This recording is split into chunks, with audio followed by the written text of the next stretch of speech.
When you open a jar of cocoa powder and take in that deep, chocolatey aroma, it feels like pure magic.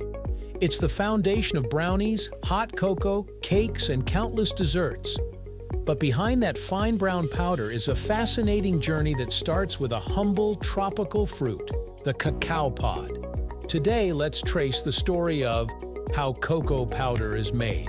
From its beginnings inside colorful pods growing on cacao trees, all the way to the silky powder we mix into desserts. So, let's get into it right here on History of Simple Things.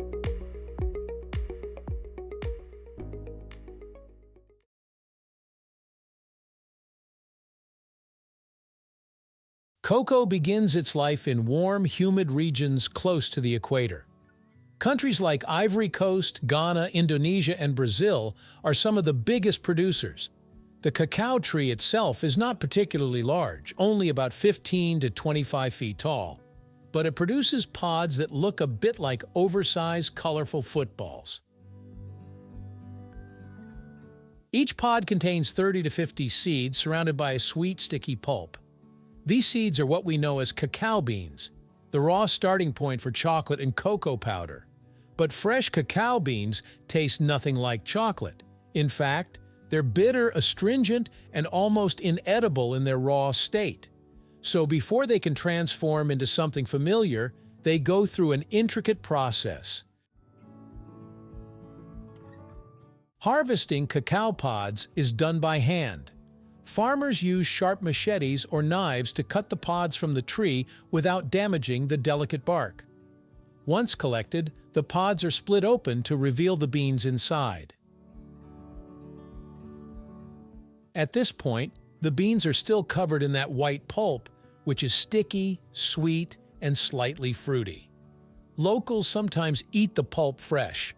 It tastes somewhat like lychee or mango, but the beans themselves are destined for a different journey.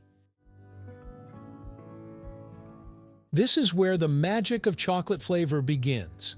The beans, still covered in pulp, are piled into shallow wooden boxes or covered with banana leaves and left to ferment for about 5 to 7 days.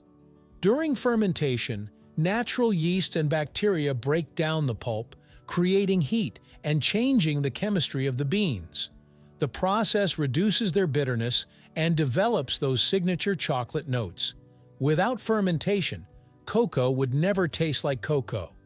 The beans are turned or mixed every couple of days to ensure an even process. By the end, they've gone from a pale color to a rich brown, giving us a glimpse of the chocolate to come. Once fermentation is complete, the beans are spread out in the sun to dry. Farmers rake and turn them often to prevent mold. This drying step can take about a week or two, depending on the weather. When fully dried, the beans are hard, dark, and much lighter in weight than when they were fresh. At this point, they can be stored and shipped around the world to chocolate manufacturers. Now, we're moving closer to cocoa powder as we know it. Once the beans reach processing facilities, the first major step is roasting. Roasting is crucial. It deepens the chocolate flavor and brings out that irresistible aroma. Just like coffee, cocoa beans are roasted at different temperatures and times depending on the desired flavor. Some batches are roasted lightly to preserve fruity notes, while others are roasted darker for a more intense, bold chocolate taste. After roasting, the beans are cracked open to separate the outer shell from the inner nib. Cocoa nibs are the edible heart of the bean, and they're the key ingredient in both chocolate bars and cocoa powder.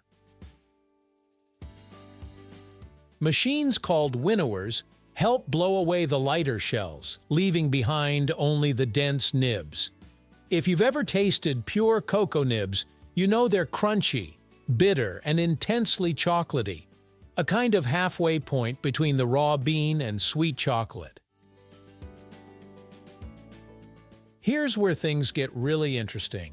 The nibs are ground down using heavy stone rollers or industrial grinders. The friction generates heat, and the nibs release their natural fat, cocoa butter. The result is a thick, smooth paste called cocoa liquor, also known as chocolate liquor. Despite the name, there's no alcohol in it. It's simply pure ground cocoa nibs, containing both cocoa solids and cocoa butter. This paste is the base for making chocolate bars, but it's also the starting point for cocoa powder. To turn cocoa liquor into cocoa powder, the next step is pressing. The liquor is put into powerful hydraulic presses that squeeze out much of the cocoa butter. Cocoa butter is incredibly valuable. It's used in chocolate bars, cosmetics, lotions, and even pharmaceuticals because of its smooth texture and stability. What remains after pressing is a dense, dry cake made mostly of cocoa solids. This is what will eventually be ground into cocoa powder. The cocoa cake is broken down and ground into a fine powder. This is the cocoa powder you're familiar with, the rich, aromatic ingredient that dissolves in milk or blends into batter for cakes and cookies.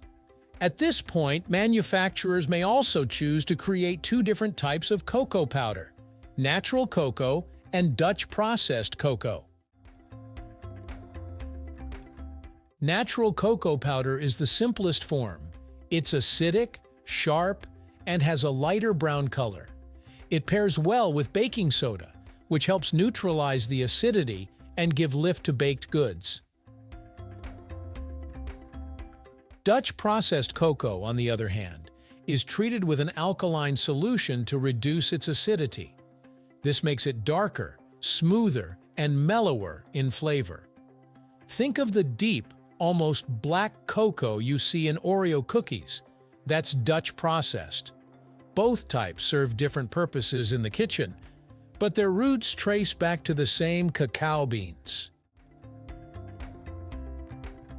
Next time you dust cocoa powder over a dessert or stir it into your hot chocolate, you'll know it's not just an ingredient. It's the result of a long, intricate journey that connects tropical farms to your kitchen. It's history, science, and flavor all wrapped into one simple spoonful. From bean to powder, cocoa's story is a reminder of how much work goes into the everyday foods we often take for granted. And maybe, just maybe, your next cup of cocoa will taste a little richer knowing the story behind it. Thank you for watching. If you have suggestions for our next video, feel free to share them in the comments below. We'll be sure to give you an acknowledgement for your contribution. Thank you for joining us on this journey through the history of simple things. Don't forget to like, subscribe, and stay tuned for more stories woven through the smallest details.